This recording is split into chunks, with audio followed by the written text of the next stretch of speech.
This podcast is brought to you by SeatGeek. Our friends over at SeatGeek are giving us a promo code of TBA Wrestling. That is TBA Wrestling for $20 off your first purchase. Enjoy the show.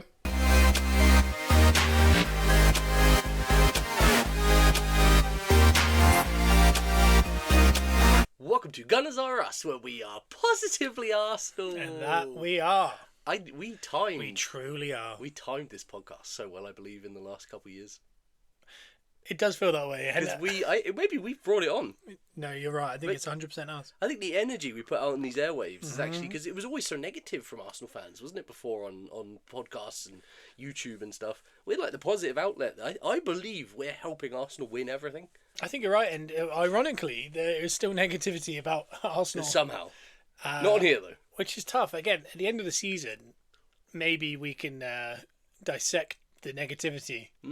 Because there is a chance we come out of here with nothing. We may need an actual psychiatrist, to figure out why there's still negativity. I think, we talked about it last week, but it does feel like we are so far in to this, like, that we're going to do well. Yeah. That anything less than. Yeah. What, dare I say, one of the big ones. I think I know this is a very similar conversation we had last week, but, just the Carabao Cup and a second place finish, I think that there's a meltdown. And that's really scary because that's like, it's like, if you go into a Fortnite game and you say anything other than top 50 is disappointment, you can go, all right, I can deal with that. Yeah. But if I said to you, a win is a disappointment if it's not a crown win, all of a sudden it's like, oh my God, not only have I a win, I have to do something else. Yeah. That's what's scary about it. It's because you can win a Carabao Cup, you can win the FA Cup, a double, but lose the other two. Yeah. And people might go, ugh. That's really scary because we still got actually achieved the other two. Yeah. That you'd still have to win the Carabao Cup and the FA Cup, which is hard enough as it is. I don't know if it's a blessing or a curse to be in this position because, I think we said it at the start of the season. You've said it before. We said something like top 4 and a cup would be nice. Yeah. If you said at the start of the season, second place in the Carabao Cup. Oh, I would have munched your hand down. Perfect. Yeah. But now we're so deep in the best possible way. It is a blessing and a curse. It's because really scary. We talk about it a lot. You have to enjoy the journey. Yeah. So where we're at currently, you have to enjoy it because the season is long and we're in everything. We're the top of everything. We're even top of the Fair Play League. Yeah, I think you have to put a flag down because we may never be in this position again, ever. Well, I don't think we've... I don't know if anyone has. No, I think someone probably had. City won a treble a couple of years ago, but I'm fairly sure they went out of the Carabao early. Yeah. But Liverpool went the distance in all the competitions like 4 years ago, but in the league they came like 4th or 5th. Yeah. Because they kind of just gave up on that. You have to sacrifice something. But they were still on. Technically, they were still in a title race, even though no one thought they were going to catch up. Whatever. Yeah. So they could technically say it. I don't think anyone's legitimately gone the distance in all 4. Where, like, let's say in May, we've won a Carabao Cup. Yeah. The league's won. Yeah. And all that's left is a Champions League and FA Cup final. No one's ever been in that position. That is scary. Could you imagine being in that position? City was similar because obviously the Carabao Cup happens in like March or early March. It's a weird one, isn't it? Because City were out of that. But it came down to it where they won the league and then in 1 week they had to win the FA Cup and the Champions League. Yeah. And they won them both. Yeah. I couldn't imagine the week in where we won the league but we still got an FA Cup and a Champions League final. Because I'd be just like, at that point, for me, I think I'd be like, the Premier League, if we've won the Premier League, I don't really care anymore. It's free hit. Like, at that point, it's a free hit. So if we pick up one of them, and we've already picked up the Carabao, it's a treble. Like, I'd be so confused. But talk about that analogy of, like, every game's a cup final. One foot in front of the other. That really is. Where let's say you've banked the Premier League and the Carabao Cup at this point.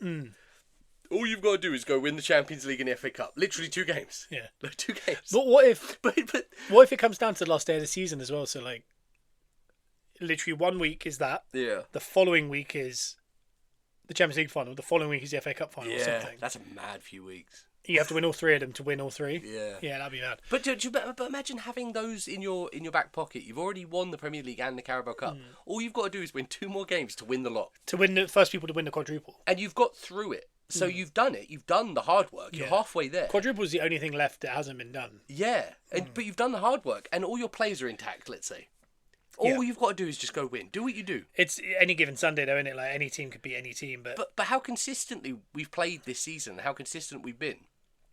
I don't know if it is any given Sunday, because I think it is a case of if you're that good, if you've got and you know how to win now. You've literally just won 2 things a few weeks before.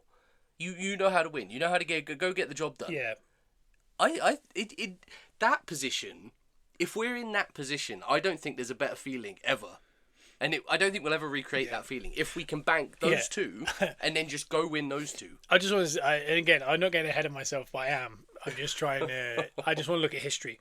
Has any English team ever won the quadruple? No team in the top 5 major European leagues has ever won a true quadruple. Jeepers. I thought someone had. Many clubs have won 4 titles in a season. For example, Celtic won the 1966-67, they won the European Cup, the Scottish First Division, Scottish Cup, and the Scottish League Cup in a single season. Yeah. So the only team ever to ever win a true quadruple is Celtic. But no one in the top 5 major European leagues of note that is mad. have ever done it. That is crazy. The other thing is the only team to have won a true treble, which is the FA Cup, the League, and the Champions League, is Man United in 99, and then obviously City in 24. Yeah. As far as England, PSG also won that treble last year, but in France. Yeah. When you look at it that way, that is historic. Right. Sorry, we've got an update on our phone, and look, I can't even actually figure out how to get back out of the tab. I don't know why I haven't had an update. I don't know why. I'm quite there happy it is. about it though. It scares me. Anyway, today's show, we started off hot there, and we will get deeper into kind of the Arsenal lure of the season. Because over on the Patreon, I did a review of this past weekend's 0-0 draw. We'll kind of have our last thoughts on that. Was it a penalty? No more games with no goals conceded, but we're really going to review the Champions League game last night and kind of what's happening in that league. We are guaranteed top 2 now. Yeah. Dare I say the top 1 because we got Kairat in the last game and all we need is a draw. There's that, and then obviously looking forward to the big Manchester derby, and I'm going to go do a deep preview on that later in the week on the Patreon. So if you're interested in that, check out our Patreon, the link below this podcast. Yeah. For £7 a month, you get multiple more audios a week. You're in a draw every month to win a graded Arsenal Sports trading card. And that's it really. But here on iTunes and Spotify, give us a 5-star review, let your friends know about it. We're going to do those things, and we're going to look at the league generally. Because it's been I think we just got to kind of look at... We talked about zooming out a few weeks ago. Yeah. And I don't want to get too deep into zooming out again. But you have to look at the succession of... In November, we were 4 points clear. In December, we were 6 points clear. And in January, it looks like we're going to be 7 points clear by the end of it. We might not also, but... There's a nice, there's one thing to just maintain. If we were 4 points clear in November and we still are in January, everyone go, that's huge. Yeah. We're not just that, we're gaining on people. And again, we've missed out on a couple extra points we could have got in the last week. Yeah.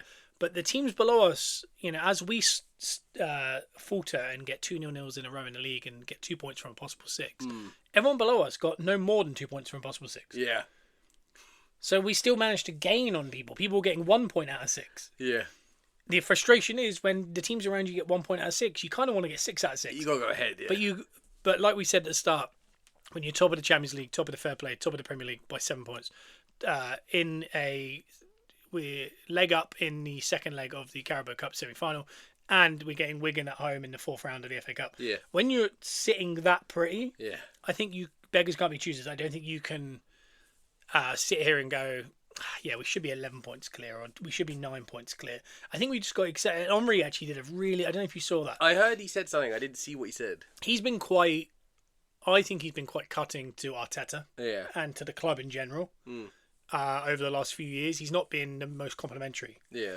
And he kind of said, what do people want? Do people expect to be 20 points clear at this point or something? It seems like other than being 20 points clear and having the title won in February, Yeah. which doesn't happen. It's like a trauma response. Though, Yeah, isn't it? he You was don't, like- you don't want to throw it away. Yeah, he was like, other than that, I feel like people were disappointed. Yeah. And he said, that's not real. Like, he said, in all the years we won the unbeaten, 2001, all these kind of things, the league was still tight in April. Yeah. You know, it's normal. That's normal stuff.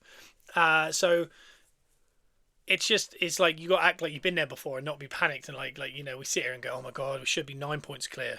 7's not enough. And it's like 7 points. If someone had said we were in 7 points of City at this point at the start of the season, I'd have been, I'll take that, because what if they have a little collapse? Yeah, you're hoping. Yeah. All of a sudden we're 1 point clear and we're going, oh, it's not enough. And again, it might not be enough, but I think we got to zoom out a tiny bit and just look at that kind of progression of points ahead. Yeah. And again, you know, you look at one weekend and you go, oh, 1 point. Like we just said, 2 points from a possible 6 in the last 7 days.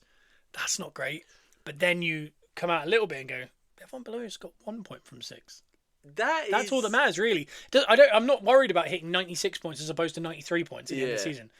I'm worried about City and that staying away from us. Yeah. I think it is more just that safety net, isn't it? Like, I think because we have experienced 2 or 3 seasons now where we've dropped it at the end, you do kind of, you're gagging for that little bit of space, that little bit of breathing room, so that when you're watching week to week, you're not, and even for the players, not just us, the players don't have that pressure then. So once you get out of, and I think that's probably why Rice was so frustrated at the end of that Nottingham Forest game. He wanted us. Don't think it was performative, no. What, based on his performance? No, just him knowing the cameras are watching and he knows what he tries to do. Declan Rice knows exactly what he's doing. He's just little Deck from Staines or whatever he said. What did he say? When he asked about the Ballon d'Or, what was his name? What did he say? The commentators quoted it, I think. Yeah, I'm little Declan from somewhere. I think he knows what he's doing. Like, we've talked about it before. He loves the idea of him being in a Netflix doc. He wants to be Beckham, doesn't he? Yeah. Shout out to Beckham. Yeah. He doesn't want to be actual Beckham. No. He wants to be Deco. Deco not Deco the player. Deco. God, he's a player. I think it is just that you want that breathing room so the players can relax, we can relax. But isn't that the worst thing possible? Like, you know, like when you relax, bad things happen. It depends on what kind of relaxing you're doing, because you don't want to relax in the sense of like, oh, we've won this, so we can take our foot off the pedal. You want them to relax in the sense that when they're playing, they're not like playing worrying about bottling it. Yeah, they're not worried about mistakes. They're just playing, because I think this team will consistently play the way they play no matter what. But I think the added pressure does get to them, because we've talked about it. I think where the players seem a bit agitated now. They're always arguing that. But I kind of like that. Well, I think in all the big teams that have ever done and I'm not even just talking about teams that have won a league or won an FA Cup or anything like that. I'm talking about teams that win like trebles and things, teams, like franchise teams. Teams that go down in history for like invincibles, trebles, quadruples, or whatever it is. Yeah. They have this to them. Yeah, they need to win. This element of it goes back a few weeks, and it's so silly. And I'm not getting Liam Rossini with this, but the Saliba, I think we had beaten someone away, and he was on the coach home, and he was watching the Atletico game from that day or something. Yeah. Because we were playing them 3 days later. I can't remember what it was. And everyone was saying like, that is just. And they asked Arteta, and he said, "Did you make everyone watch that game?" He said, "No, he'd recorded it on his iPad to watch on the way back." Amazing. But that's what we need. That's what you need in these top teams. And ironically, I had this conversation this week with someone, and I was watching Wolves. And you talk about Wolves at the bottom of the league, could go down as the worst Premier League team of all time. And they definitely aren't. No. But they might end up statistically. Yeah. But they've got a couple of results here. I'm beating in 5 in all comps. Yeah. But there was a little thing. They implement a really good long throw. I think it's Mosquera takes it for them. There was a moment at home. They were playing at home the other day against Newcastle. Really big game. You know, if they could get a win there or something for the week they had, it would have been huge. They implemented a long throw, and you look at, you know, we're talking about franchises that, you know, where the players are arguing after going 3-1 up at the San Siro. Yeah. All the way down to Wolves at the bottom of the league. He looked at the guy who's like the ball boy over and went, "Do you have a towel?" And he's like, looked around and he went, "No." And he just kind of wiped it on his shirt and threw it. And you think about Arteta and the fine margins and all these, like, every detail's like no stone is unturned. Yeah. And it does kind of come to light of, like, you know, we've kind of got normalised to, you know, when he first walked in that door and he said, "Wow, the drone's not in the air, put him in the air." Yeah. Shout out Per Mertesacker, who's leaving the club at the end of the season, which, by the looks of it, not on his own accord. No. It looks like we might have been overpaying. So basically, the structure of the club, they're looking at it going, where are we overpaying? Yeah. And they've realised we're paying so much money to Per Mertesacker to be the under-18s coach that they can't afford to bring in other long throw coaches, youth setup guys, more like physio guys. Yeah. They couldn't afford it PSR wise because they were paying him so much to be that. When realistically, an under-18 manager, as much as it's good to start a culture, a lot of people can do it. Yeah. Younger in their career, and there's a lot of managers who are probably connected to Arsenal, like Wilshere types. Yeah. That would do it for a lot less for experience. Yeah. So basically that, but. He said, get the drones in here. And at the time, we all laughed and was like, that's so ridiculous. It's similar to Liam Rossini making his staff stay connected on their heads. There's a fine line, though, isn't there? Yeah, I think Liam Rossini has instantly gone too far. But Arteta did hold a light bulb early doors. Yeah. But these little fine margins, he talks about it, taking away the tunnel at the Emirates. I want people to feel intimidated when they walk out that tunnel. And everyone's like, that's not going to change that much. Yeah. Maybe that won't. It's that 0.5%. Yeah. If you're looking at 100%. Where can I get 0.1%? Yeah. And everyone go, yeah, that doesn't really change anything. It's like, yeah, but if you do 10 of them, all of a sudden you've got, you've got 1% increase on everyone else. Yeah. And you look at a franchise that are completely in sync. I mean, you got top athletes, 24, 25-year-olds, arguing at 3-1 up at the San Siro about a defensive issue they had 5 minutes prior. Yeah. And then after the game, they're fine. Yeah. But in the moment, they're like, I didn't like this. You didn't like this. We need to fix this. That's without a manager getting involved. That's the standard. Yeah. That's the Forgan standard. That's weird, yeah. That you're looking for. Yeah. From top to bottom, right? Yeah. And the bottom being the canteen guy being in a good mood. Yeah. Right? Mm-hmm. And people would joke about that and like, does that really change anything? Yeah, we know as humans, like, you go into Starbucks, someone goes, hey, good to see you. That's a lovely looking shirt. Everything, yeah. Changes your whole day, right? Yeah. That 1% can then lead into 50, 60, 70%. Then I looked at Wolves and I saw that they implemented a long throw. They didn't even put towels out. And you think that is the importance of these tiny little margins that everyone's got to be in. Obviously the manager should be checking something like that, but it's not about the manager. It's about the whole club. Culture of the club. Culture of the club working at the same thing. Yeah. The ball boys at Arsenal will be going, we haven't got any towels, by the way. Yeah. They'll be saying that to the guy who handles the ball boys. Yeah. And the guy who handles the ball boys is going to the guy who handles the Emirates. And that guy goes to a guy that stands at Arteta's door at the Emirates. And he goes and asks, he goes, why have we not got towels? Can we get towels? Same reason as when Laura Woods was pregnant and she said it in the pre-match. By the end of the match, Arteta had presents for her. Mad. Because he had sent a runner to the store to go get this. It's the little things. Because he didn't know, yeah. It's management, not just in football, across the board. And anything. That link between canteen to manager or player or the star player or whatever has to be so perfectly in line. Yeah. And when you look at a team that doesn't, i.e. Wolves, statistically the worst team in the Premier League. And I'm not saying if they had towels, they'd be fine. But it just shows you a crack in the, not the culture, but maybe the ecosystem inside that club. Yeah. That they're not running on the same thing. And it's the same reason why Stuyvenberg and Rice are having an argument. Yeah. They're playing checkers while we're playing chess. Right. Yeah. Sometimes people, maybe people would say, well, we don't need that bad energy of them arguing.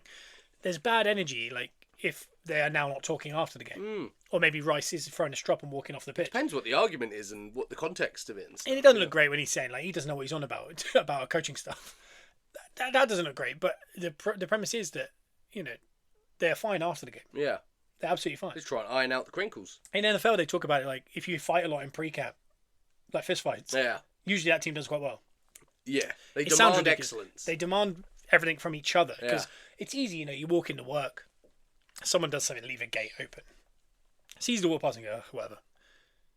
But you got to go shut that gate. Because that causes instant conflict because humans don't like that. And they go, oh, all right, well, I will. It's edgy, but the job's getting done. Yeah. And as long as the results come off the back of that, ticking all the boxes, all of a sudden people are like, I don't mind him arguing with me because after the game we're absolutely fine. And 2, we're winning. Yeah. And you talk about cultures of remember Conte when he went to Tottenham, and I remember there was that story came out, they were all being sick at training. Yeah. He was driving them into the ground. And that worked great for a year. Yeah. And all of a sudden they went, I don't want to be sick at training. And the results started to change. And they went, yeah, if I'm losing and being sick, that's pointless. The players are human. Yeah. If Liam Rossini in 3 weeks' time has lost all 3 of those next 3 games, all of a sudden the canteen guy goes, take this sticker off my head right now. Even David Luiz will start turning up just to tell him what's wrong and what he's doing different. That guy will get any manager out. He'd be as bad as Vinicius getting Alonso. It all works if it's working. And I Yeah, that's what I mean by that kind of ecosystem. Like, it all got to be in line. Yeah. And with that line has to be results. yeah. Because then everyone stays happy. Yeah, because once it starts going south, or either once you don't get something, eventually the players will start to turn. And I hope That's what I think's been so impressive about it, is that we haven't won anything in the last 3 years. no, And they've kept coming back year after year. As, talk about people that have been there pretty much the whole time. Saliba. yeah, He's a young guy. He's one of the best centre-backs in the world. He's been there pretty much the whole time, Yeah. watching this team. And what does he say in every interview? I have to win. yeah. I have to win with this team. Well, there was even talk when he was sent on loan that he was upset about it, or there was an issue with him that Arteta had. Yeah. So for him to still stick around after all this, through this, does it help that we've been in the conversation of all these things for the last few seasons? Like, if we dropped off, like, massively... Yeah, you don't believe it's even possible. Whereas Whereas they know it's possible because they've been there at the last day of the season. They can see they're on the cusp. Yeah. All it needs is that little bit on top. Yeah. And that's something that Omri said that I thought was really good, which he said, like, everyone moaned that he didn't know how to break down a low block and get it over the line. So he went and got really good at set pieces. Now everyone's moaning Yeah. they're really good at set pieces. It's like he found a way. You said find a way to figure out how to win these games. Yeah. He did. And now everyone's, I don't like that way you're doing it. They're always going to have an issue. Exactly. And it's and by the way, we're very good at set pieces. Very good. Yeah, it turns out we're Scary. very We did good. a slightly different one last night as well. I never thought I would enjoy set pieces as much as I do these days. But I look forward like, to when it. I get them, and we were talking about it last night with the Inter game, but it must be so demoralising because we're good. But on top of that, we take forever to do it. Yeah. And I can't imagine the frustration of playing against a team you're probably going to get beaten by. Yeah. You're probably not going to get a shot away. Uh-huh. And they keep winning corners because the only way to not have them win corners is to let really quality players like Saka in that infield and get shots away. Yeah. And you can't do that, so you have to block it. Mm. And therefore, it goes over a corner. You go, here's a minute of my life I'm not going to get back. And then at the end of the minute, a goal goes in. You go, there's another 2 minutes of replays, and they're now 1 up. All right, brilliant. So the last thing I want to do now is attack because they're going to get in behind, and they're going to go 2-0. Yeah. So they sit back even more. They give away another corner. We take 90 seconds on it. Yeah. And then we go, this is demoralising. And the ball goes in the back of the net and it's 2-0 now. Draining. It must be the way in which we play. I think if anyone else in the league was playing the way we did, Yeah. I would start to hate football. Yeah. And I'm not saying that as in like it's awful. I mean like it's like if Everton started playing that way, I don't care. Yeah. Like for example, who did I watch this week? And I think they might be the worst team in the world to watch. They're so boring.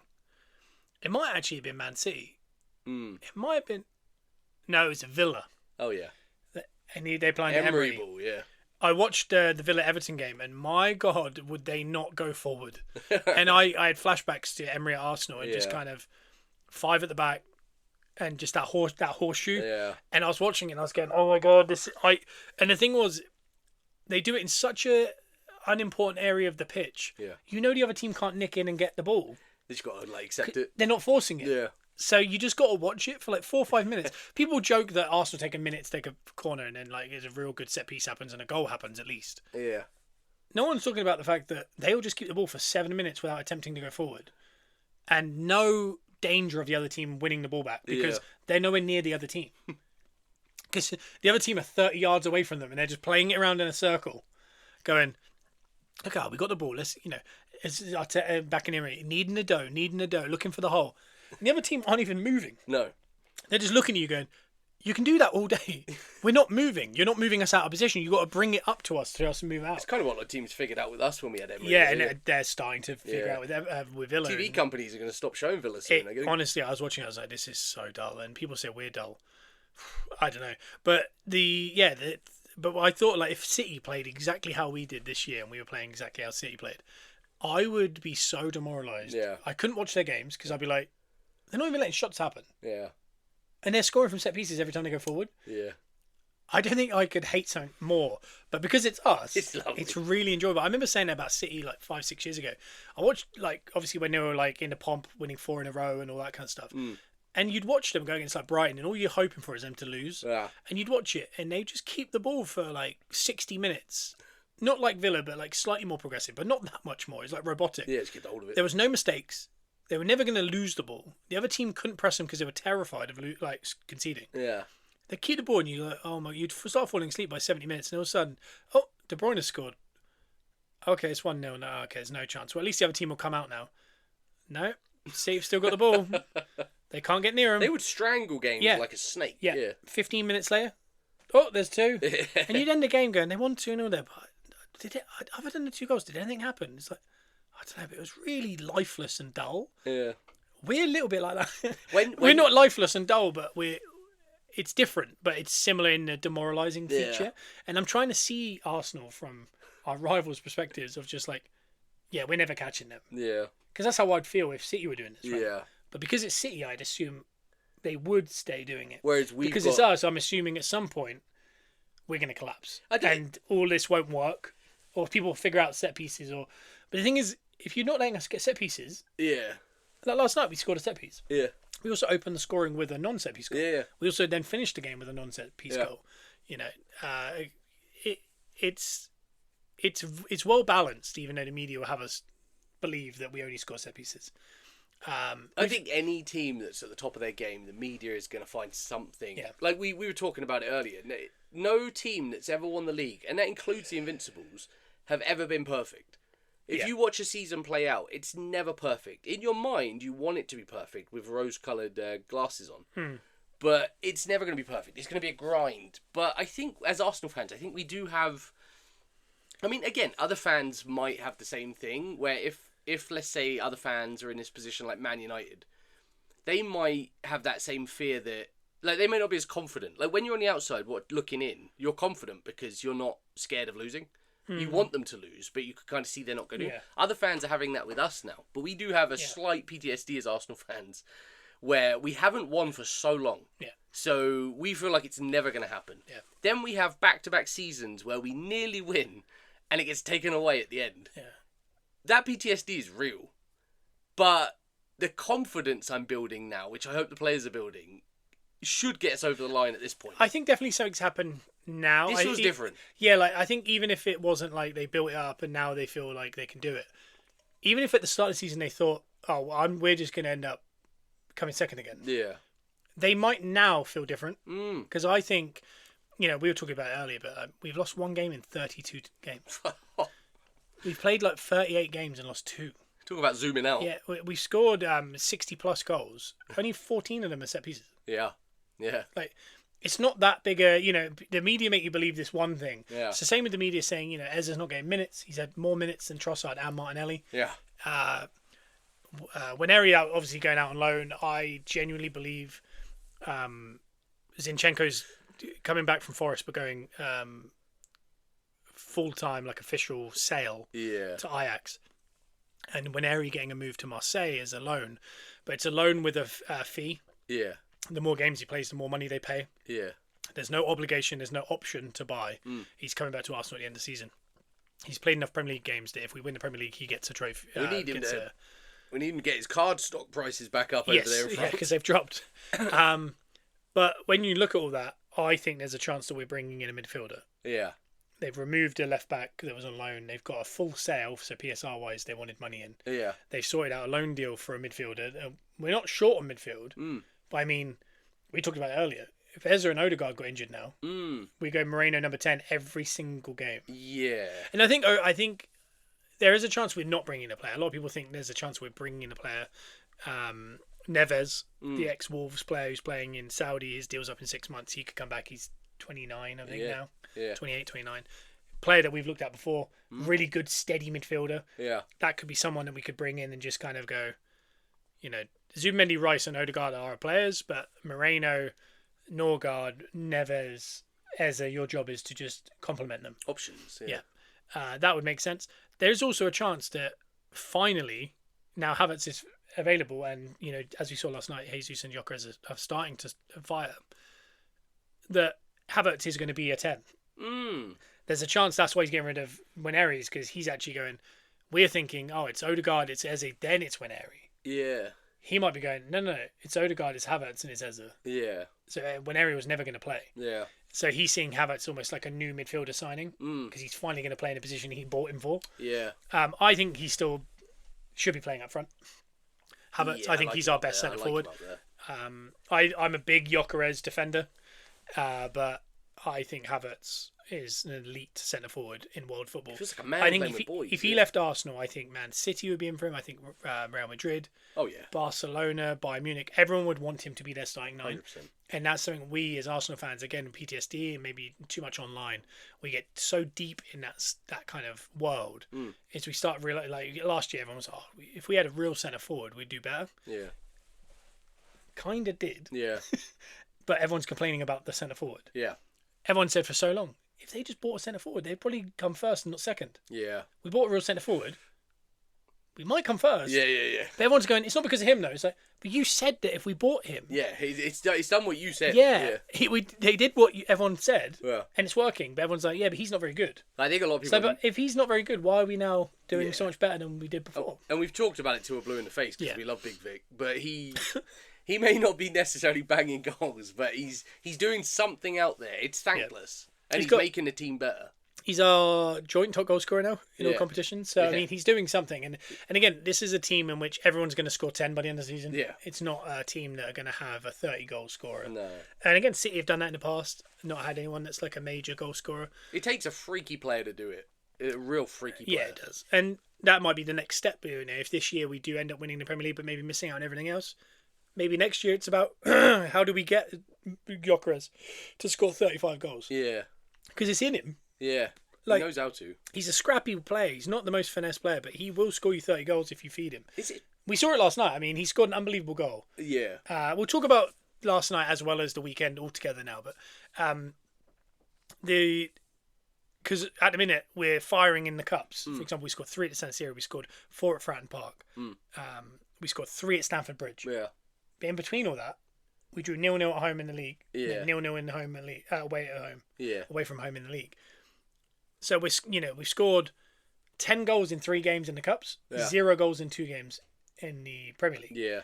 The thing that comes with the other one is we conceded at Fratton Park, we conceded at San Siro, and we conceded 2 at Stamford Bridge. Yeah. In the league, conceded nothing, not even a shot on target. Mad. So there is definitely 2 completely different, like a Jekyll and Hyde of Arsenal, of who's in the league and who's in the cups.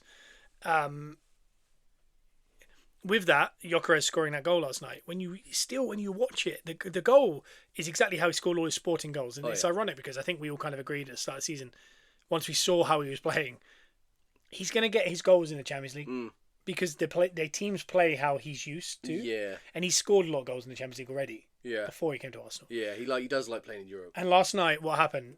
Mane makes that really nice kind of outside of the foot, puts him in there. You could see it coming, couldn't you? Like, he was running, pointing at him, like, put me in. This is my bread and butter. Yeah. He puts him in, and I mean, That first touch. he drives through, and the best part is obviously there's a lot of discourse around Saka not wanting to pass to him. He makes a lovely pass to Saka, and I think Saka means it. He knocks it back, sets it up perfectly on the edge of the box, and we've seen those finishing videos on the Arsenal YouTube.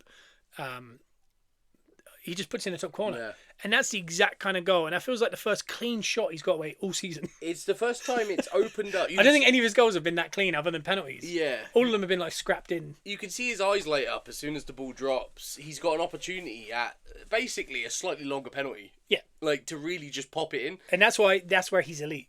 But if they we can get haven't that had ball that to, they haven't. We don't, because the teams don't set up that way. Europe is different. Yeah, that's why I think he'll do better in the Champions League. Yeah. And that's, and I really liked him trying to put Saka in because obviously the discourse around it. Saka getting the ball back to him and then, goal. And that is Saka, by the way. That's 20 goals or assists in his 24 Champions League games. 20 goals or assists in 24 Champions League games. Has anyone done that? Like, can someone check this? There's people like, for example, Mbappe this year has got, I think it's 11 goals in 7 games. Yeah. So there's people, I'm sure, I think Mbappe's hit like 50 goals in the Champions League now. Wow. Which is mad for his age. Yeah. And like Haaland, people like that. There's people like that, Messi. They've done all that. Yeah. The thing is, he's creeping into the territory of like, Eden Hazard. I can't remember the actual stat, but Eden Hazard in the Champions League. I'm just going to check that out actually because I think everyone will enjoy that. But if you remember, right before the Gyökeres goal, Rice gets the ball. He can slide Gyökeres in, centre a goal for a 1-on-1. Yeah. He goes out wide to Saka because of muscle memory that we don't play it direct. Yeah. We have to go to Saka. Yeah. Saka then, first touch, could whip it across. Second touch, could whip it across. Has a shot at the near post. And you can see Gyökeres is like, and then it comes out back out to Saka and he crosses it, it goes wide or whatever. And you can see Gyökeres is like, You do know that if any of you just passed it to me, Yeah, we could have scored. It's like they're playing like they still don't have a striker. Yeah. It's like they're forgetting the system, and they have someone in there now to put it away. Yeah, and that's what I don't get is, and we're now half a season in. We're 30 plus games. We're over. Like if we want to go to distance and everything, we're going to play 60 games, right? Yeah. We are now over 30 games. Mm-hmm. You know, we're 32, 33 games in. Yeah. We can now see over 33 games. He's missed some, so we've probably seen him play 25 games. Yeah. He scored 9 goals. Yeah. Which is not a great return. Mm-hmm. But we can see how many times we could probably find you another 9 moments in which he could have had an easy tap in and no one passed him. Yeah. Yeah. That would be 18 in 25. And everyone would be going, oh, he's unbelievable. Yeah. So, which again helps the team further down the road because the pressure's off him now. Everyone sees him as the world-class striker he is, and it just alleviates all the pressure around the team and anything. And he plays better, we play better, the fans are happier, the pundits are off our back. It's such a knock-on effect if they just pop him in.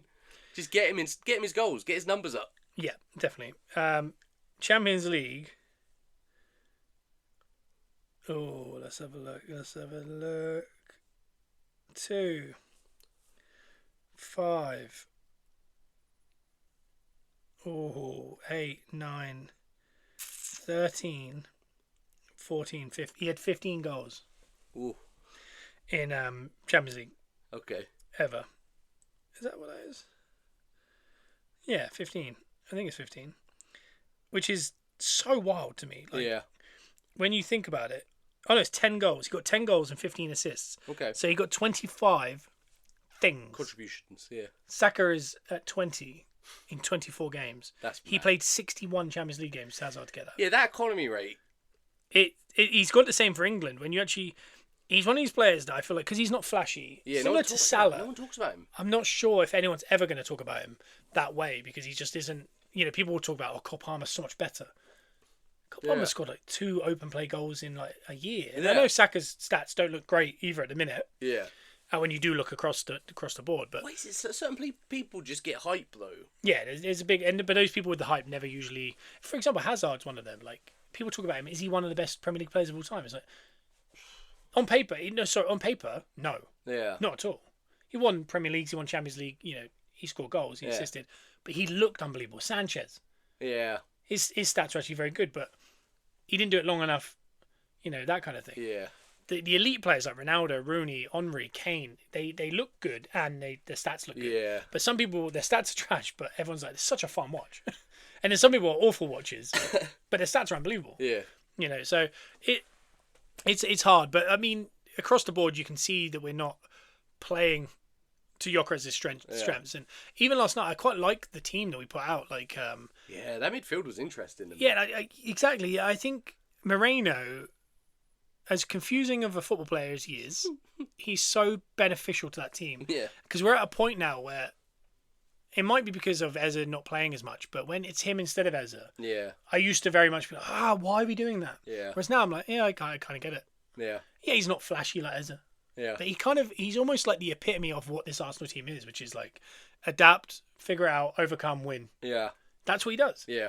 And at the end of it, everyone goes, yeah, he's not very good though. It's like, scored 2 and we won. Yeah. Yeah. Yeah, but he's not very good. Saka's almost the epitome of it. Everyone goes, oh, he just limps off. He has a naff game. It's like, but he had 2 assists and a goal. It's like, yeah, but he was rubbish in the game. It's like, but he got 2 assists and a goal. I feel like Arsenal in general receive this kind of shade. Like, I feel like the players never get the credit. Like you said about Havertz, big clubs would be in for Havertz if we sold him now. Yeah. Then I think once he leaves us and goes to one of these clubs, that's when people will talk about how good he is.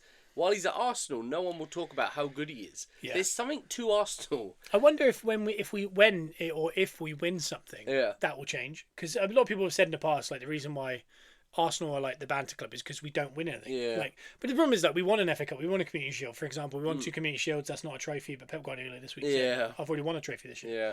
You know, managers see that as a trophy. Oh yeah, it's still a trophy. You know, so in that sense, it's like, you know, it's as much a trophy as the Club World Cup is. Well, someone said like if Arteta wins the league and Champions League this year, for example, he surpasses what Klopp did, and that's a mad thought. Yeah. Because I think of Klopp as like an all-timer. Yeah. And again, no one thinks about Arteta as an all-timer. But no, I guess, like again, you said, he's brand new as well. If he wins something, that's the thing is I think if we win something, all of a sudden Saka will be talked about as like one of the best in the world. Again, he needs a season where he scores 20 goals. Yeah. There's no way you can be considered the best when your best tally ever is like, I think he's got like late teens in all comps. Yeah. But as far as Premier League, I don't think Saka's ever, put any crazy numbers up. But when you look at his career, we don't ever have a standout goal scorer. It's always across the board, loads of different people. yeah, that's what I mean. But he has had seasons. I tell you what though, if with the hype that's coming off the World Cup in America in the summer, if we bank like a Champions League or a Premier League or both, and then Saka goes to the World Cup and puts on a performance in front of the world in USA, I think that hype of him coming off of a league or a Champions League, going into the World Cup, let's say they have a great tournament, let's say they win it. I think if Saka doesn't blow up in the eyes of world football off the back of those two things in a year, I don't think he ever will. Yes. I mean, that would be Ballon d'Or worthy. Stats by club are he's 7 games away from 300 games as an Arsenal player. Wow. Which is crazy. Wow. He is in 290, let's say it's 300. He scored 77 goals. Okay. And he has assisted 78. Okay. That is essentially 150-ish. More than that, 150 something. So basically assist or goal every other game. That is mad. And I mean, 50, 60 of these games are pre-18. Yeah. There's a lot going on there. Learning it. In the Premier League, he's played 215 games. He's scored 57 goals and 56 assists.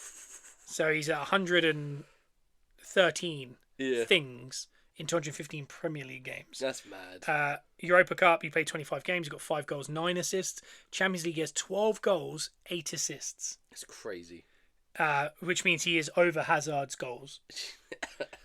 In 24 games. Yeah. In the Carabao Cup, he's played 16 and he's scored 2, assisted 2, which I think a lot of that 16 is probably came off 10 minutes at the end of a lot of games.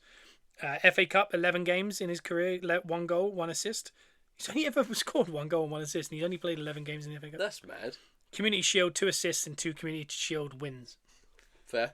That's, can't really ask for more than that. No. And then at England, he's played 48 games. He's got 14 goals. Okay. It doesn't say the assists. He did a lot of that as a fullback, though, like a wing back. Yeah. It's a really mad one, because when you do actually look at it, he's one of these players that, like Fabregas, Zidane, people like that I feel like at the end of his career, he'll play like 600 games for Arsenal. Yeah. And he'll have 200 goals, 200 assists. Yeah. And you'll be like, that's even. Like, even in the Premier League, it's almost exactly the same goals and assists. Yeah. When you look at like Champions League, it's almost the same goals and assists. Consistent. Over his whole career, its goals and assists are about the same. Yeah. It's very consistent. It's very, he's not one of these that's going to have like 300 goals and 100 assists. He's not a centre forward, so he shouldn't. He does a bit both. He should be doing both. Yeah. But I mean, a winger to score that many goals is a lot as well. Like, it's still up there. Yeah. And I think this season is like almost he's becoming like an unk. Yeah, he feels like the older player. He feels like the older guy. Saliba's starting to feel like it as well. Yeah. They've been there, they've done it. They're now just there to kind of like, don't really care what my numbers look like, I just want to win. Yeah. And I think that's the one key factor. And we talked about San Siro last night. I mean, this is an Italian team in Inter who went to the Champions League final last year. Yeah. They are top of Serie A. Yeah. They do not concede. It's been 15 years since they conceded 2 goals in one half. We could score 2 goals in that first half. We were 2-1 at half time, and then Gyökeres seals it 3-1. And we did that already through in the Champions League as well. We did that by going, we don't need Timber. We're going to play... No, sorry, we did play Timber. We don't need Gabriel. We're going to play Mosquera. Yeah. By the way, shout out Mosquera, 13 million, 20 years of age. Been unbelievable for us already. Has a big injury. He comes back 2 weeks earlier than scheduled. Yeah. Starts a game in San Siro, and he absolutely bosses it. Yeah. The only goal they score is nothing to do with Mosquera. He wins a great tackle about 3-4 minutes before that, because when they had that bit of pressure.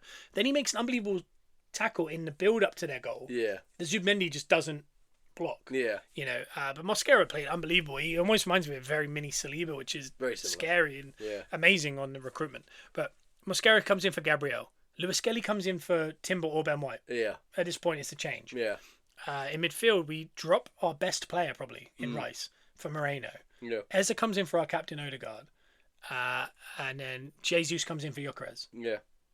As Real far as our changed up team, yeah. change 5 or 6 players in the San Siro The spine, essentially. against a team that have to win to be in the top 8 Yeah. against us who can afford to lose. Yeah. We go to the San Siro and we win 3-1. Having rested players enough, like Declan Rice played 15 minutes. Yeah. Gyökeres played 20 minutes. And confidence-wise, Gyökeres' confidence is up. Yeah. Jesus' confidence is Jesus up. got a brace at the San Siro. Yeah. Not a big deal. This is the week in which he said that he's desperate to stay at Arsenal and he's not looking to move away at all. Yeah. We haven't had to use Havertz yet. We Yeah. slowly brought him back in for 20 minutes. He hasn't played any more than that. Yeah. We got Man Utd at the weekend. Gabriel came on for 20 minutes, 15 minutes. Everything's in good stead. Yeah, it's one of those that we turned over, we kicked the tyres a little bit with a couple of players. Here's 10 minutes for Ben White, who's needed a rest. Yeah. Timber needs a rest at some point. Gabriel, here's a little rest. I know you've had an injury this year, and you did. Yeah, I think at Forest he went down for a bit and then carried on. So we're ticking off quests to gain XP. Yeah, the only one that I think is Zumendi really needs a rest. Yeah, like a proper he's been rest. going. A proper rest. But we have got Man United at the weekend, and I think it's Kairat next week, isn't it? I would have thought so. Next Or is- Wednesday, I guess. I want to say Kairat is next Wednesday night. I just want to double check that because I want to check. Surely they're going to wrap it up soon. Yeah, it's Man United and Kairat next Wednesday, yeah. Okay. And then we got Leeds, which means next week, Moreno and Rice, by the way, took very suspect bookings. They did, yeah. And they're missing Kairat. Yeah. Moreno specifically. Yeah, Moreno's one was very much like they said to him, before the end of the game, you need a booking, yeah? Just hook him. Yeah, but Rice, do you remember he got booked post us scoring? Oh. Came back from our replay of us scoring, and they booked Declan Rice. Yeah. He must have just gone over to the ref and said, "You're an idiot" or something, just to get booked. They're both Maybe he missing. just whipped his shirt off for no reason. But I mean, yeah. But you look at this, again, the whole season's been about zooming out. We did that with half our team. Yeah. The half that were missing came in for just a little 10-minute cameo. Yeah. Now everyone's fresh going into Man United. Man United have 7 days to prepare for us, which is not ideal. Yeah. But we got Man United. But on the other end of that, Declan Rice, Saka, Moreno, Odegaard if you want it, Saliba if you're nasty, Timber. These players that I just mentioned, they can have a week, 7 days off. Yeah. And get prepared for Leeds away. Yeah. Because Kairat at home, you can go Kepa. Yeah. The league's won, Yeah, we're done. essentially. Yeah. You can go Kepa, Lewis Skelly, Ben White, Mosquera, maybe Norgard centre-back. The midfield could be... You can't play Moreno or Rice, and Zumendi would have to play. That's the only downside. Unless we bring in a player before then, which is be interesting. Yeah. But for me, if Nkapie or someone like that is back, get them some minutes. In the midfield, you can play Eza, Norgard, and someone, maybe Havertz in midfield. Yeah. You put Jesus up front, you put Martinelli on the wing, Madueke. Yeah. And you go Saka, Big Vic, Rice, Moreno, Zubimendi in some capacity, one of the centre-backs, Timber, Raya, have 7 days off. Have a rest. But they just know they've got to get ready for 3 days' time. That rotation is... The rotation is unbelievable. That's what I mean. And as we get closer, as of this writing right now, we are missing 2 players. Yeah. Everyone else is fit. Yeah. Touch wood. This, we talk about every season. What usually happens is we usually have a good second half of the season, but in a lot of cases when we've thrown away leads, we've had a bad one. Yeah. But what usually correlates is in the first half of the season, you don't get many injuries. And in the second half, That's where it happens. we talk about 2025 as a whole. Between January and the end of that season, Gabriel didn't play a game. Yeah. Havertz didn't play a game. Martinelli hardly played a game. Yeah. Saka didn't play a game. Yeah. When you're fighting for a Champions League in the Premier League, do you know what you don't need? Havertz, your centre forward, your best player and your winger. Saka, your centre back Gabriel, and the other player I mentioned, I can't remember who it was. It's like we just got it out the Yeah. way. Yeah, all of a sudden, just as it gets to we're fighting all fronts, everyone's available. And again, that can change, and I expect it to change. There will be injuries, and there's been little ones like Trossard was out last week for a week. Little things are still happening. Ben White went out for a week. But I'd like to think, good fortune-wise, that batch, touch wood, that batch of injuries we had in the early season, we fought through it. Yeah, and I think we should be lucky now. With that depth, I feel like we've not done a great job at it sometimes. There's been times where I think Ben White played 5 in a row and then missed 2 games. And it's you didn't need to play in 5 games in a row. And Timber and Zubimendi are the ones that if everyone, if you looked at everyone's toolbar on FIFA, Yeah. I feel like Zubimendi and Timber are on red, Yeah. and I feel like everyone else is kind of like amber down to green, Yeah. quite chilling. Yeah. And then obviously there's a injury logo next to Hincapié and Calafiori. Calafiori is a huge one. We forget how important he's been to the season. Massive. And Hincapié even filling in has been unbelievable. When are they due back? They've been very coy with it. Mosquera was supposed to be back in 2 weeks, and he appeared. Okay. But so they could just randomly reappear at this point. Like, we don't really know. Yeah. Ricardo Calafiori. Let's see if there's any news. Injury update 2 hours ago. Arsenal will turn their attention to the Champions League this week after expectedly. That can't be 2 hours ago, then, can it? Let's have a look. 2 days ago, sorry. So what did he do exactly? Do we know? We don't know. This is keeping it very quiet. Maybe it's just a sneaky way of rotating, without rotating. He described Mosquera as a return for the game yesterday. Okay. But they said Calafiori was a doubt. Hincapié latest. So that tells me that maybe Calafiori's close. Yeah.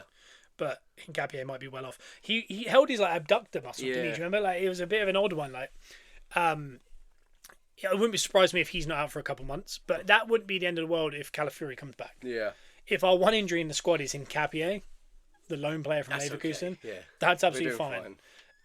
But we just got to keep an eye, because I think if we lost Timber for the end, for example, if we lost Timber to a hamstring now and he was out for the season, Ben White's an unbelievable backup. It's dicey though. It's slightly when you want to fight on all four fronts, or even on one big front like a Champions League or the Premier League. Yeah. You need that Timber player available. Like that kind of player. You need both your players. Like you need the starter and the backup. Yeah. You need them both there just in case. And when you do look at the season, Calafiori had it spell out. Hincapié spell out. Yeah. Saliba spell out. Gabriel spell out. Mosquera spell out. Odegaard spell out. Who else are we looking in the midfield? None of the midfielders. Saka, little spell out. Martinelli spell out. Trossard spell out. Yeah. Gyökeres spell out. Jesus spell out. Havertz spell out. Mosquera. Madueke. He missed 2 months to a knee surgery. That's mad. It's almost the whole team. The only players that haven't really missed significant time are Timber, Lewis Skelly, Rice, Zubimendi, and Moreno. Yeah. Everyone else has missed time. Yeah, that is crazy. Yeah. That's almost the whole squad. But the benefit of that is you'd assume that, Gabriel missing 2 months. He's not going to miss 2 separate months in a year. Again, the human body doesn't work like that. But I'm going with probabilities here. He's done his 2 month stint. We had Sleeper's 1 month stint. We've had, Calafiori's 2 month stint. We've had Gyökeres' 2 month stint. Havertz and Jesus 4 or 5 month stint. Odegaard 3 month stint. We've had these stints. If any of those players have another 2 months, touch wood, it doesn't happen. It's so unlikely. If that happens, then something's wrong with us. But the benefit is, even if it is, it's not all of them. No, we can't touch do that. That can't happen. We're not doing that again. Yeah. And you remember, this is the season where we've had more injuries than any team's ever had in the Premier League. Yeah. We're forgetting that because, again, like I said, at the start of the season, our top 4 in a title would be great, like a cup. Yeah. All of a sudden, it's like it has to be Premier League and Champions League or nothing. Yeah. But if you rewind 4 months, we weren't thinking that way. No Arsenal fan was. No. And then it's the same with when you think of, go back 2 months when we were second. Yeah. And we were missing every player. We were on this podcast saying, it's very hard when you've not got any players, but we're still grinding out results. Still up there, yeah. We're now 7 points clear, having had all those injuries. The only thing that hasn't happened this year, in my opinion, is awful. We haven't had any awful decisions. The ones that come to mind are obviously this past week. I think we could have gone 3 points clear. Yeah. Sorry, 9 points clear with 3 points at the City ground. Could have been. I think that was a penalty. Yeah. I think Aina's Eddie Guerrero post is hilarious. He's an Arsenal fan, Aina, and I think he's just having a bit of fun with that. And I think that's funny because he's being honest.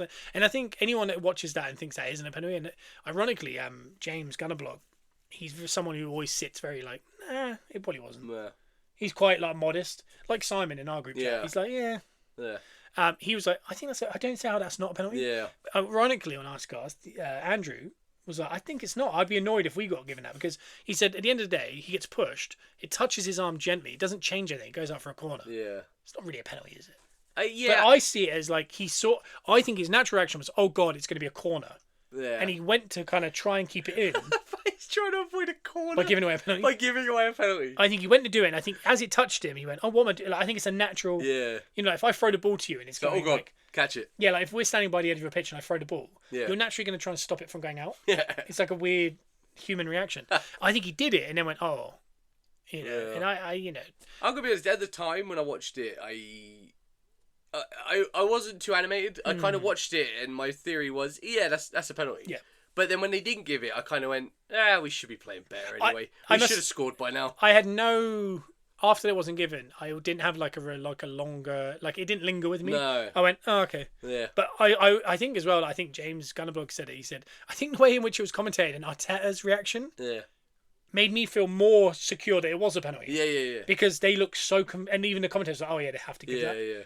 So I was like, "Oh, okay, we got a penalty, cool." Yeah. And then when they went no, I was like, "Oh, okay." And then I was like, "But we have something better. We have a corner." Yeah. But we I think missed that's it. probably what it is. It's the fail-safe of the corner. I think for me, I was thinking more of Martinelli's got to put that ball in the back of the net on an open goal. Yeah. In the first half. That one definitely. Yeah. And like the Liverpool game, I look back at that and I don't think there was anything suspect in there. And I think a 0-0 was pretty fair Yeah. overall. Yeah. The Forest game, I think we were 100% deserving of a win. Yeah. It just didn't happen. Yeah. And you can't really blame anyone because Martinelli should score that. Yeah. You know, we can't rely on a random handball or whatever. No. But when I look across the season, I mean, last year we can name them still. Trossard. And by the way, I just want to bring this up. They said the reason Kovacic on Odegaard, that booking in that Man City game against us 2 years ago, it was on half time. He makes a red card offence. He books him. Yeah. 2 minutes later, he does the exact same offence. Another red card, really. Yeah. He doesn't give him a second booking. And they said afterwards, we didn't want to ruin a high-profile game. One, you can't do that. No. That's not the point. This week, and then we go forward a year. At the Etihad, we're 2-1 up. Right before half-time, he decides, I'm going to ruin the game. Yeah. And send off Trossard. Then fast forward another year, Man City versus Man United. Yeah. Dalot should get sent off in the first 9 minutes of that game. As clear a red card as you'll ever see. And they went, nah. And I can guarantee you they're going to say, we don't want to ruin the Manchester derby. And I can kind of see their heads going, first game of the weekend. There's been FA Cup. There's been no Premier League for 2 weeks. Yeah. Everyone's gearing to go. No, Manchester derby. Ratings are in. Yeah, the world's Everyone's watching. excited. Everyone's betting. You know, bet responsibly. And they went 9 minutes in. Oh God, we're going to ruin the game. City are going to walk away with us. Yeah. And they went, no, we can't. And I can kind of understand that theory, but you cannot. You got to play by the You law. can't officiate football that way. It was a clear red card. Man City ended up going on to win. And sorry to lose. But I'm talking about decisions. These are the kind of decisions that weren't going for us last year. Yeah. That cost us leagues. Yeah. And you have to try and look at it from a Man City perspective. If that was Arsenal and we were against Tottenham, at Tottenham, and they clearly had a red card and they didn't get it and then they beat us 2-0 and then we were now second, 7 points behind City, we'd be sitting on the podcast going, another bad decision. Again. And we are not going to win this league because it just isn't going to sit for us. We've said that many times. And we have to now look at it and go, surely that's how City's starting to feel. That's the momentum. That's the one thing I think you can take in terms of if you believe in like the universe working for you, in a way. The fact that we're now the team that isn't getting all these bad decisions and bad luck that we have been getting, that must tell you that something's happening. Because that's how Liverpool won leagues.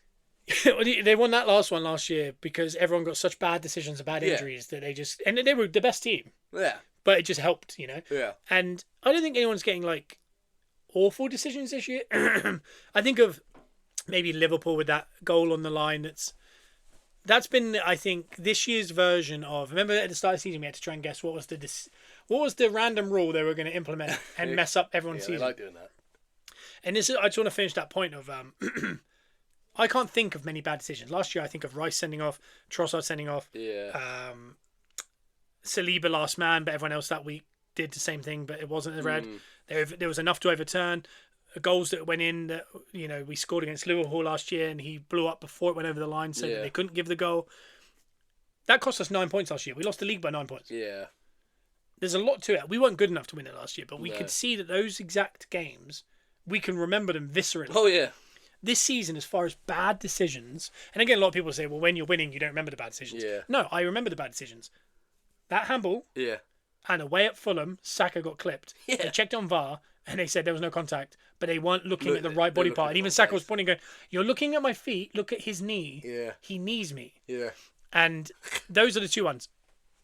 Fulham game, we still won. Yeah. Forest game, we didn't. So bad decisions this year have cost us that. But I do remember there's been a few decisions this year that I've gone, we've got away with that. Oh, 100%. And that's what you need. Last year, we got away with nothing. Yeah. This year, it seems like we're getting away with everything. That's the momentum. Yeah. Right. Like, as far as positive decisions for us, like winning penalties, yeah, there's been a couple. As far as us giving away penalties, Saliba at Everton kicking the life out of Beto. Yeah. Wasn't a penalty. Yeah. We win that game.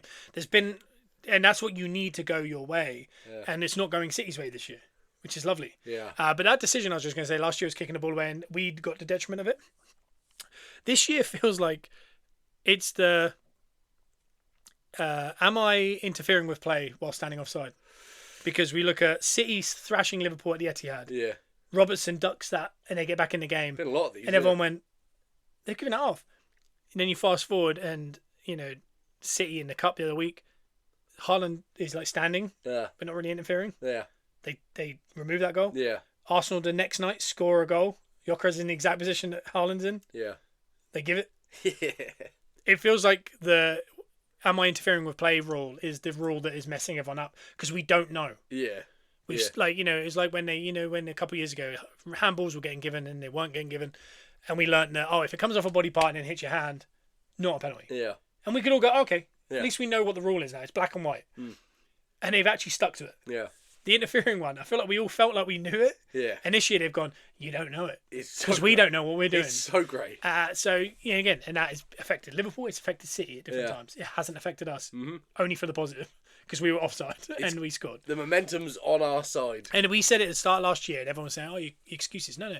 You need to be the best team, single-handedly, while not having many injuries and not getting bad decisions. Yeah. And the teams around you need to be getting a couple sus ones. You need the luck. You need to earn the luck. All those things you have to get in American football. They talk about it all the time.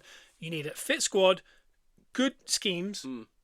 On all three accounts, you need to be good at special teams, defense, offense. Yeah. You need less injuries than everyone else, and you need the refs to be on your side. That's how. And people just know it as a thing. Like, yeah, you need the refs just kind of give you leeway. We talked about it before with Man United teams and City teams. Like Harry Kane. It's like, oh, come on, Harry, come over here. Let's have a chat. And we've always had, come here, Fabregas. Yeah. Come here, Gallas. Yeah. Or, come here, Koscielny. Players that the refs aren't necessarily into. They don't like him. Yeah. All of a sudden, they go, Declan, come here. Oh, it's just little Deck from Staines. I don't remember what he said. And Arteta Kingston, I think it was. Being the man with the dark arts, he knew full well. Yeah. Talking about, you started the podcast by talking about the little things like placing a towel by the ball. That, implementing the English football team mafia onto the field with the English officials, it all helps. Yeah, and I'm not saying this is a racism thing. No. But, I mean, even Saka get no treatment. So what did he do? He went, I'll get a Declan Rice. Yeah. Yeah. I'll go by, who else have we got? Who's the English lads we got? Ben White. No one likes Ben White. That was a bad explanation. But the thing is, like, he's brought in like a huge English core. We've got Saka, we've got Madueke, we've got Eze, we've got Rice, we've got Waneri, we've got Lewis Skelly, we've got Ben White. There's so much stuff there. Yeah. As far as English contingent. And yeah, he's filled that in there that when the refs want to make a decision, who's the first face he sees? Big Declan Rice. Big Declan Rice. And lovely little Odegaard. Yeah. He comes over and goes, what's the decision for there, sir? They love it. And it's all these little things. And you need those things to go your way. And I think this year, touch wood. Yeah. It feels like things are sitting in a way in which we're going to win something. Yeah. I don't know what. I don't know if it's multiple, if it's one, if it's Carabao Cup, if it's the Premier League. What are the odds on betting if I put a bet on us winning everything? The odds won't be as good as they should be because it is impossible to do it. I don't think it's possible. I think, there's a way in which if by end of March there's a way that you can win the Carabao Cup and you've won the Premier League already, that changes everything because that two are done, push them away. You can relax a bit. Now everyone's like, rest all your players in the Premier League. We don't care anymore. And just focus on winning Champions League. I want to be in that bit. I want to be in the sandwich between those two and those two. I tell you what would be interesting. If we win the Carabao Cup in the Premier League, we'd be so happy and it is just a free hit for the other two if we get the distance in the other two. I wonder if you could completely take the shine of the whole season if you lose both of them. I think the way fans are, we get our hopes up. Every time we level up, we believe we need to level up again. I think even if we win those, we'll be over the moon. But I think we'll very quickly focus on the other two that we have to win, apparently, at this point. Yeah.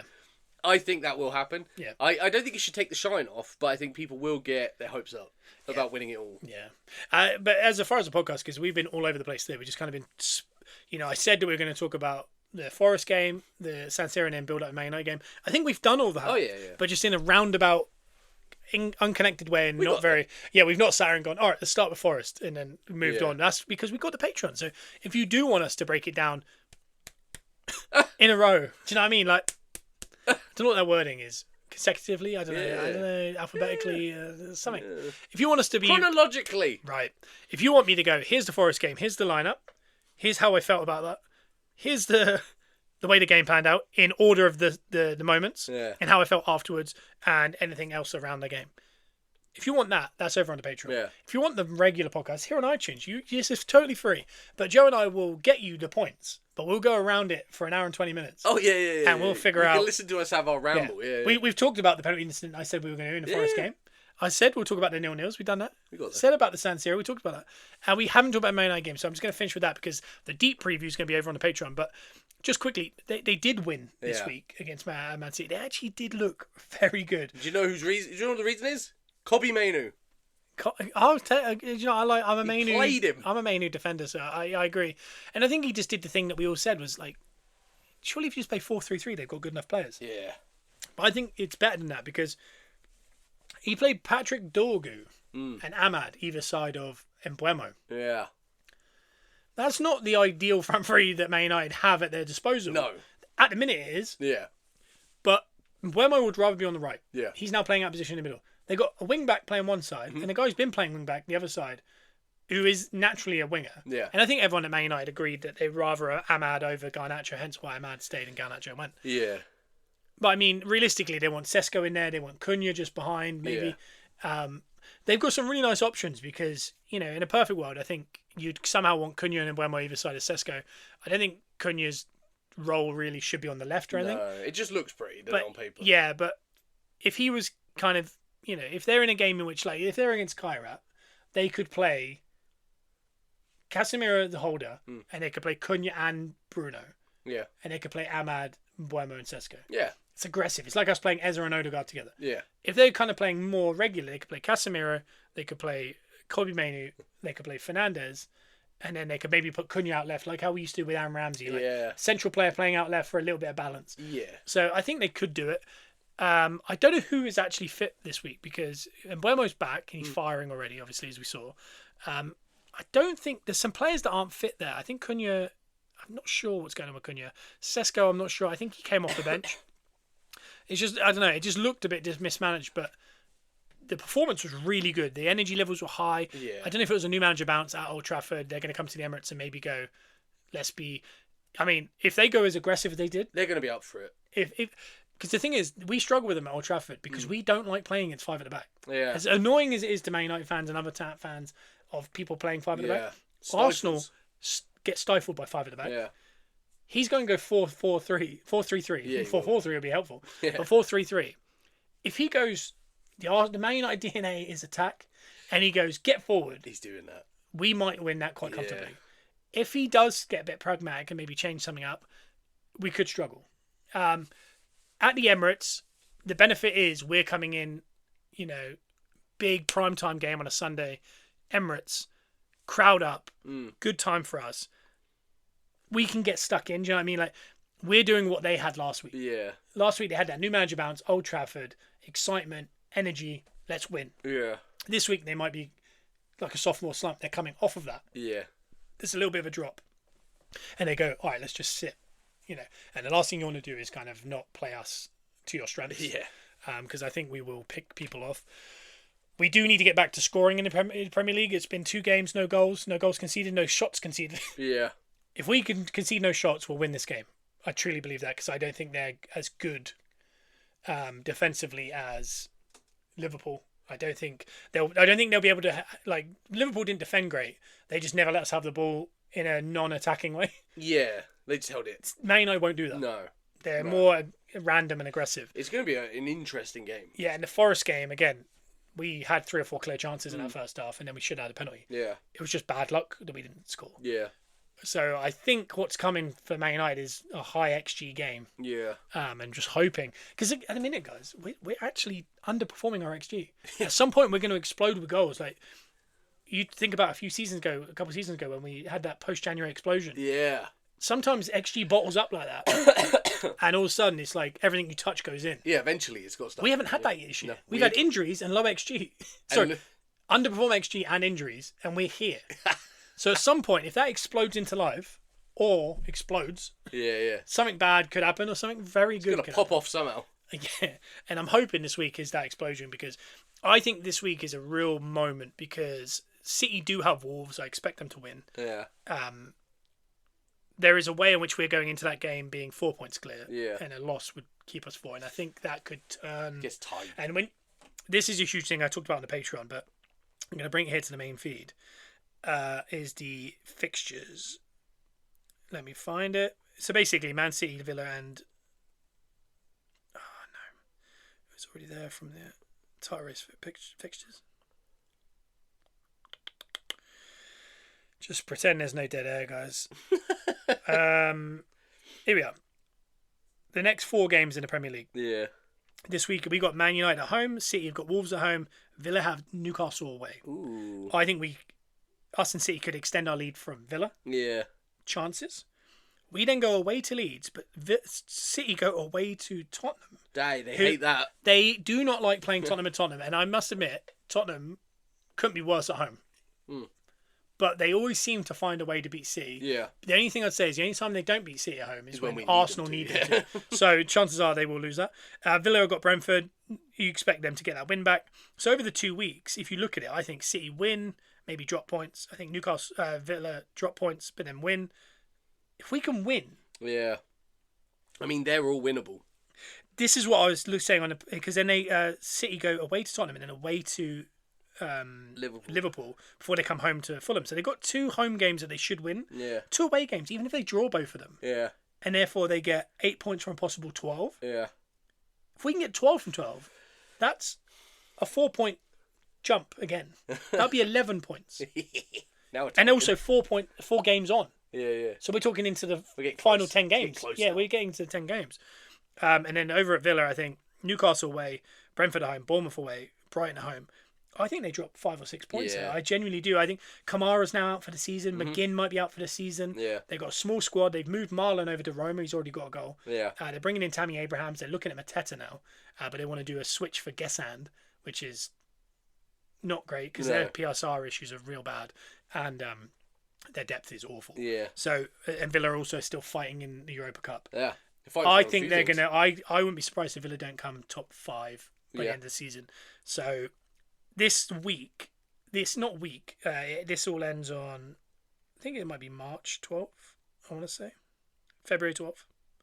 February 12th. Yeah. So in, 2.5 weeks, 3 weeks? Yeah, not long. That's a lot of games. In 2.5 weeks, there is a chance we could be 11 points clear and be within 11 games at the end of the season. Oof. And I think at that point, we'd only need to win 7. Wow. Something like that.